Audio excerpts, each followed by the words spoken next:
ટેકનોલોજીની દુનિયામાં આપનું સ્વાગત છે. રોજે રોજ કંઈક નવું આવી રહ્યું છે. હલે આજે આપણે કેટલીક એવી ટેકનોલોજીની ઊંડાણપૂર્વક વાત કરવાના છીએ જે આપણા ભવિષ્ય પર, ખાસ કરીને શિક્ષણ પર મોટી અસર કરી શકે છે. બિલકુલ. અને આ માત્ર ભવિષ્યની વાત નથી રહી હવે. આપણી રાષ્ટ્રીય શિક્ષણ નીતિ એટલે કે NEP 2020 એ પણ શિક્ષણમાં AI જેવી ટેકનોલોજીના ઉપયોગ પર ભાર મૂક્યો છે. હા, એ બરાબર છે. તો આજની આપણી ચર્ચાનો હેતુ સ્પષ્ટ છે. આપણે AI, NLP અને VR જેવી ટેકનોલોજી શું છે, કેવી રીતે કામ કરે છે, એની ઉપયોગિતા શું, એ બધું જ વિગતવાર સમજવાનો પ્રયત્ન કરીશું. આપણી પાસે જે સ્ત્રોત છે એના આધારે. અને હા, સ્પર્ધાત્મક પરીક્ષાની તૈયારી કરતા મિત્રો માટે પણ આ ઉપયોગી થઈ શકે છે, કારણ કે આપણે મુખ્ય વિગતો પર ધ્યાન આપીશું. ચોક્કસ. તો ચાલો શરૂ કરીએ આ સફર. સૌથી પહેલા, આજકાલ બહુ ચર્ચામાં છે એ શબ્દ આર્ટિફિશિયલ ઇન્ટેલિજન્સ, AI. આપણે એને કૃત્રિમ બુદ્ધિ કહીએ છીએ.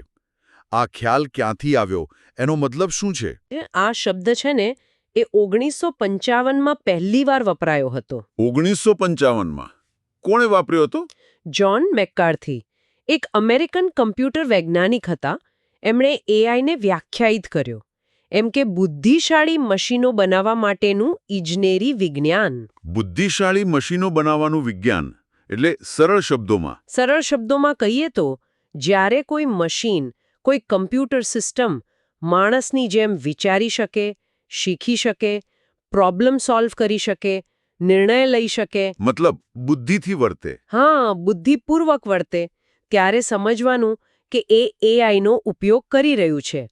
આને મશીન ઇન્ટેલિજન્સ પણ કહે છે. એટલે મશીનોમાં માણસ જેવી બુદ્ધિ વિકસાવી. પણ આ થાય કેવી રીતે? મશીન કઈ રીતે વિચારે એ થોડું સમજાવો ને. એનો મુખ્ય આધાર છે ડેટા અને ટ્રેનિંગ. જો કમ્પ્યુટર પ્રોગ્રામ્સને છે ને ખૂબ જ મોટા પ્રમાણમાં ડેટા આપવામાં આવે છે. માહિતી, ઉદાહરણો, અનુભવો. અચ્છા, ઘણો બધો ડેટા. હા, પ્રોગ્રામ આ ડેટાનું વિશ્લેષણ કરે, એમાંથી પેટર્ન શોધે અને એમાંથી શીખે. એટલે જાતે શીખે? બરાબર. આ રીતે એ ધીમે ધીમે કૃત્રિમ બુદ્ધિમત્તા ડેવલપ કરે છે અને પછી માણસની જેમ તર્ક કરી શકે, અનુમાન લગાવી શકે. સમજાયું. ઘણીવાર AIની સાથે મશીન લર્નિંગ એટલે કે ML અને ડીપ લર્નિંગ DL એવા શબ્દો પણ સાંભળવા મળે છે. આ બધામાં શું ફરક છે? હા, આ સમજવું બહુ જરૂરી છે.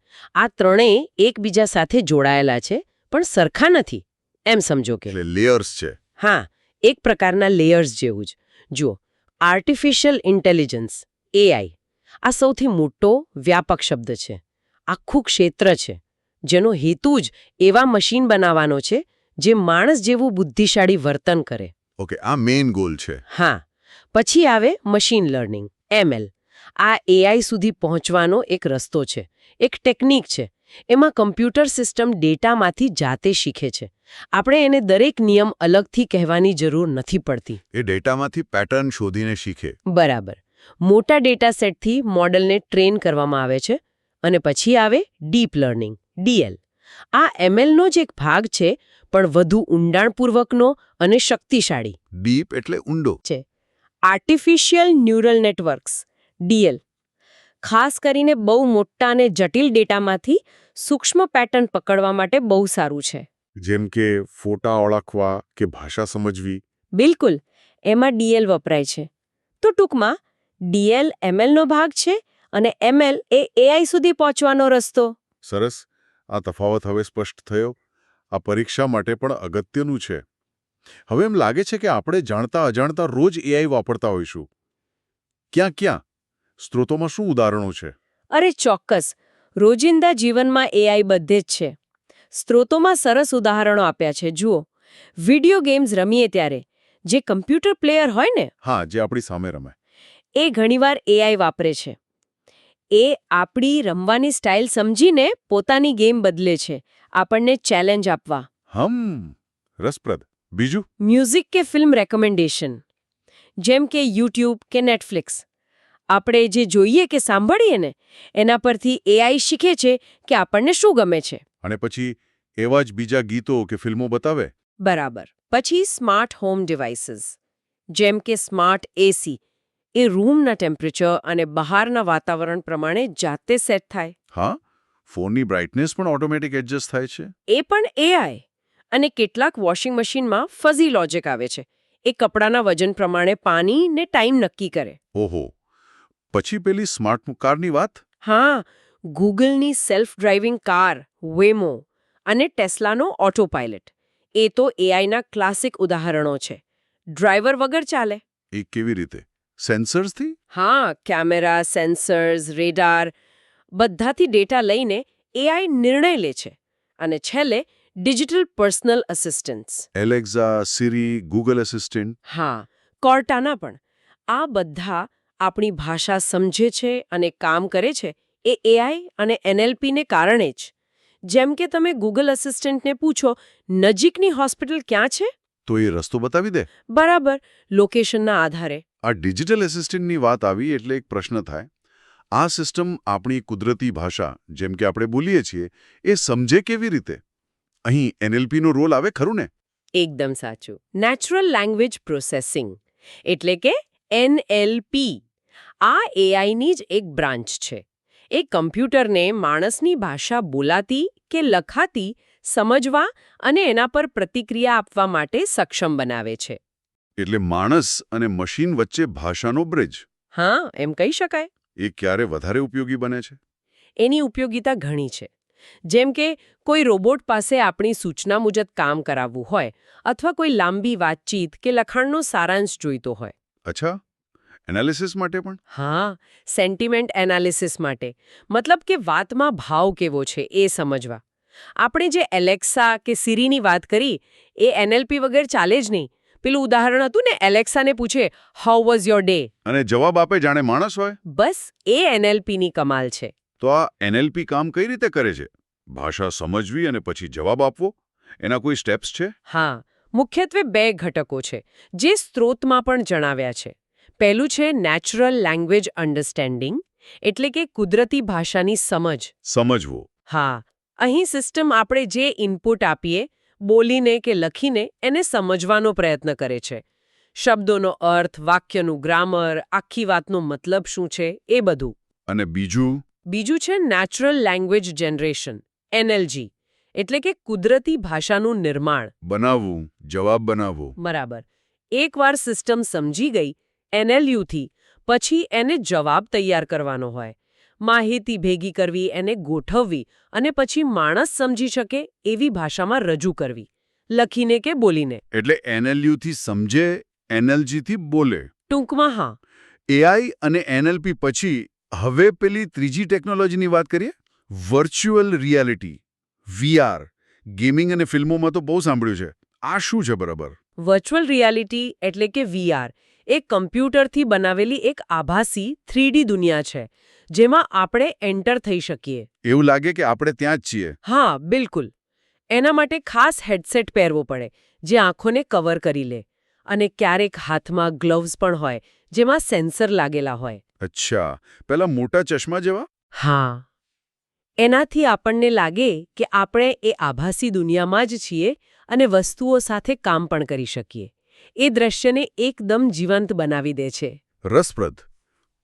આ વીઆરના પણ પ્રકારો હોય છે, જેમ એઆઈમાં એમએલ, ડીએલ હતા એમ? હા, ચોક્કસ. અનુભવ કેટલો રિયલ લાગે છે અને કઈ ટેકનોલોજી વપરાય છે એના આધારે પ્રકારો છે. સ્ત્રોત મુજબ મુખ્ય પ્રકારો જોઈએ. પહેલો છે ઇમર્સિવ વીઆર. ઇમર્સિવ એટલે? ડૂબી જવા એવું? હા, બરાબર. આમાં હેડસેટ પહેર્યા પછી બહારની દુનિયા બિલકુલ દેખાય નહીં. તમે પૂરેપૂરા પેલી કમ્પ્યુટરથી બનેલી 3D દુનિયામાં જ હોવ. તમે એમાં ફરી શકો, વસ્તુઓને અડી શકો. આનો ઉપયોગ ક્યાં થાય? ગંભીર તાલીમમાં, જેમ કે પાયલટની ટ્રેનિંગ, સર્જનની ટ્રેનિંગ, ગેમિંગમાં તો થાય જ છે. ઓકે. બીજો પ્રકાર? બીજો છે augmented reality, AR. Augmented reality. આમ તો એને ઇમર્સિવ વીઆરનો જ પેટા પ્રકાર ગણાય છે, પણ એ અલગ રીતે કામ કરે છે. એઆર? ઓગમેન્ટેડ એટલે? ઓગમેન્ટ એટલે ઉમેરવું. એઆર શું કરે છે કે આપણી આસપાસની વાસ્તવિક દુનિયા પર ડિજિટલ માહિતી ઉમેરે છે, જેમ કે કોઈ ચિત્ર, 3D મોડલ કે લખાણ. એટલે વાસ્તવિક દુનિયા બદલાતી નથી, પણ એમાં કંઈક નવું દેખાય છે. બરાબર. આ માટે સ્માર્ટફોન કે ખાસ AR ચશ્મા વપરાય. જેમ કે તમે ફોન કોઈ વસ્તુ સામે ધરો તો સ્ક્રીન પર એની માહિતી આવી જાય અથવા પેલી વાર્તાની ચોપડીમાં પાત્રો જીવંત થઈ જાય. અચ્છા, પેલી પોકેમોન ગો ગેમ જેવું. હા, એ ARનું બહુ જાણીતું ઉદાહરણ છે. તો VR અને AR વચ્ચેનો મુખ્ય તફાવત શું? VR તમને અલગ દુનિયામાં લઈ જાય. AR તમારી વાસ્તવિક દુનિયામાં માહિતી ઉમેરે. હા, તફાવત યાદ રાખવા જેવો છે. VR અલગ દુનિયા, AR વાસ્તવિકમાં ઉમેરો. ઓકે, પછી? ત્રીજો છે ડેસ્કટોપ VR. આ થોડું ઓછું ઇમર્સિવ છે. એમાં કમ્પ્યુટરના મોનિટર પર જ 3D દુનિયા દેખાય. હેડસેટ વગર? હા, કીબોર્ડ માઉસથી એમાં ફરી શકાય. મોંઘા હેડસેટ વગર VR જેવો થોડો અનુભવ મળે. ઇમર્સિવ જેટલો નહીં, પણ ચાલે. સસ્તો વિકલ્પ એમને. હા, અને ચોથો છે પ્રોજેક્શન VR. Projection VR. આમાં મોટા પડદા પર અથવા તો આખા રૂમની દિવાલો પર 3D દૃશ્ય પ્રોજેક્ટ કરવામાં આવે છે. જેમ કે સિનેમામાં? એનાથી થોડું અલગ. આમાં તમે રૂમની અંદર હો અને દિવાલો પર પ્રોજેક્શન હોય. ઘણીવાર 3D ચશ્મા પહેરવા પડે. આનું પ્રખ્યાત ઉદાહરણ છે CAVE. CAVE ગુફા. એ નામ છે કેવ ઓટોમેટિક વર્ચ્યુઅલ એન્વાયરમેન્ટ. એક રૂમ જેવું 3D થિયેટર. સ્ત્રોત કહે છે કે પહેલું CAVE યુનિવર્સિટી ઓફ ઇલિનોઇઝમાં બન્યું હતું. ભારતમાં પણ આવા સ્થળો છે? હા, સ્ત્રોતમાં પોઈચાના નીલકંઠ ધામ અને પાટડીના વર્ણિન્દ્ર ધામનો ઉલ્લેખ છે, જ્યાં આવા આભાસી અનુભવો મળે છે. અદ્ભુત. તો AI, NLP, VR આ બધી ટેકનોલોજી ખરેખર જબરદસ્ત છે. હવે મૂળ વાત પર આવીએ. શિક્ષણ. NEP 2020 પણ કહે છે. આ બધું શિક્ષણમાં કઈ રીતે કામ લાગી શકે? સ્ત્રોતો શું કહે છે આ વિશે? સ્ત્રોતો બહુ સ્પષ્ટ છે આ બાબતે. આ ટેકનોલોજી શિક્ષણમાં ક્રાંતિ લાવી શકે છે. એનાથી ભણતર વધુ પર્સનલ, વધુ રસપ્રદ, વધુ અસરકારક બની શકે છે. અને કદાચ વધુ સહેલું પણ. હા, અમુક અંશે. અને ખાલી માહિતી આપવા પૂરતું નહીં, પણ વિદ્યાર્થીઓમાં જરૂરી સ્કિલ્સ ડેવલપ કરવામાં પણ મદદ કરી શકે. જેમ કે તાર્કિક વિચાર, પ્રોબ્લેમ સોલ્વિંગ, ક્રિએટિવિટી. 21મી સદીના કૌશલ્યો. બરાબર. ડિજિટલ ભારત માટે પણ આ જરૂરી છે. સ્ત્રોતોમાં કેટલાક ફાયદા ગણાવ્યા છે. જેમ કે નાના બાળકોને નાનપણથી જ digital literacy, coding, design thinking શીખવી શકાય. પાયો મજબૂત બને. હા.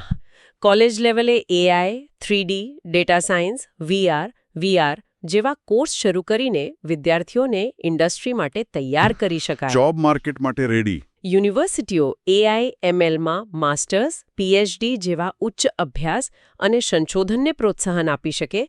પછી ભાષાની જે મર્યાદાઓ છે, હા, અલગ અલગ ભાષાના વિદ્યાર્થીઓ માટે AI વાળા ટ્રાન્સલેશન ટૂલ્સથી એ દૂર થઈ શકે. શિક્ષણ સામગ્રી ઘણી ભાષાઓમાં મળી શકે. એટલે બહુભાષી શિક્ષણ શક્ય બને. બિલકુલ. બીજું, AI વિદ્યાર્થીના રસ, એની શીખવાની રીત, એની સ્પીડ એ બધું સમજી શકે. દરેક વિદ્યાર્થી માટે અલગ. હા, પર્સનલાઇઝ્ડ લર્નિંગ. એના આધારે એમનું પ્રોગ્રેસ કાર્ડ પણ વધુ ડિટેલમાં બની શકે, જે શિક્ષકો, વાલીઓને માર્ગદર્શન આપવામાં મદદ કરે.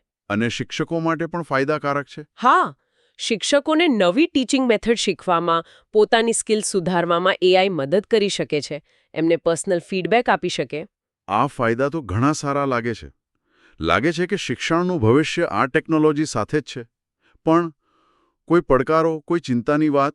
શું સ્ત્રોતોમાં એનો ઉલ્લેખ છે? હા, છે. અને એ બહુ જ મહત્વનો મુદ્દો છે. કોઈ પણ પાવરફુલ ટેકનોલોજીની જેમ આના ઉપયોગ સાથે નૈતિક પ્રશ્નો જોડાયેલા છે, ખાસ કરીને AI. નૈતિક પ્રશ્નો જેમ કે? મુખ્યત્વે ડેટાને લગતા. ડેટા પ્રોટેક્શન, વિદ્યાર્થીઓ અને શિક્ષકોનો ડેટા કેટલો સુરક્ષિત રહેશે. ડેટા પ્રાઇવસી, એ ડેટા કોણ વાપરશે, કેવી રીતે વાપરશે, એની ગોપનીયતા કેવી રીતે જળવાશે. આ તો ગંભીર બાબત છે. અને ત્રીજું, ડેટા બાયસ, એટલે કે પક્ષપાત. AI સિસ્ટમને જે ડેટાથી ટ્રેન કરી હોય, એમાં જો કોઈ પૂર્વગ્રહ હોય, તો શું AI પણ અમુક વિદ્યાર્થીઓ સાથે ભેદભાવ કરી શકે? હો, આવું બની શકે? હા, બની શકે. એટલે સ્ત્રોત કહે છે કે આ નૈતિક મુદ્દાઓ પર ધ્યાન આપ્યા વગર, યોગ્ય નિયમો બનાવ્યા વગર, શિક્ષણમાં આનો વ્યાપક ઉપયોગ જોખમી છે, સાવચેતી રાખવી ખૂબ જરૂરી છે. તો આજની વાતચીતમાં આપણે ઘણી બધી બાબતો આવરી લીધી. આર્ટિફિશિયલ ઇન્ટેલિજન્સ, એની વ્યાખ્યા, જ્હોન મેકકાર્થી 1955, પછી એમએલ અને ડીએલ વચ્ચેનો ભેદ, રોજિંદા જીવનના ઉદાહરણો જોયા. હા, પછી આપણે નેચરલ લેંગ્વેજ પ્રોસેસિંગ NLPની વાત કરી, એના બે ભાગ NLU અને NLG સમજ્યા. અને છેલ્લે વર્ચ્યુઅલ રિયાલિટી VR, એના પ્રકારો ઇમર્સિવ, ઓગમેન્ટેડ રિયાલિટી એટલે કે AR, ડેસ્કટોપ VR અને પ્રોજેક્શન VR, જેમાં કેવનું ઉદાહરણ પણ જોયું. બરાબર. અને આ બધું શિક્ષણમાં કેવી રીતે ઉપયોગી થઈ શકે, NEP 2020ના સંદર્ભમાં એના ફાયદા શું છે એ પણ ચર્ચ્યું. સાથે સાથે ડેટા પ્રાઇવેસી અને બાયસ જેવા નૈતિક પડકારો પર પણ ધ્યાન દોર્યું. હા, જે ખૂબ અગત્યનું છે.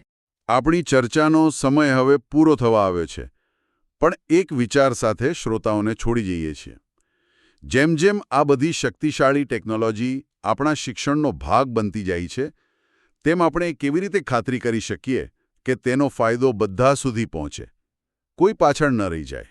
અને બીજો સવાલ એ કે ડેટાની સુરક્ષા, ગોપનીયતા અને પક્ષપાત જેવા જે નૈતિક પડકારો છે, એનો સામનો કરવા આપણે શું કરવું જોઈએ, વ્યક્તિ તરીકે, સમાજ તરીકે અને નીતિ ઘડનારા તરીકે? આ પ્રશ્નો પર વિચારવું એ ભવિષ્યના શિક્ષણ માટે ખૂબ જ જરૂરી છે.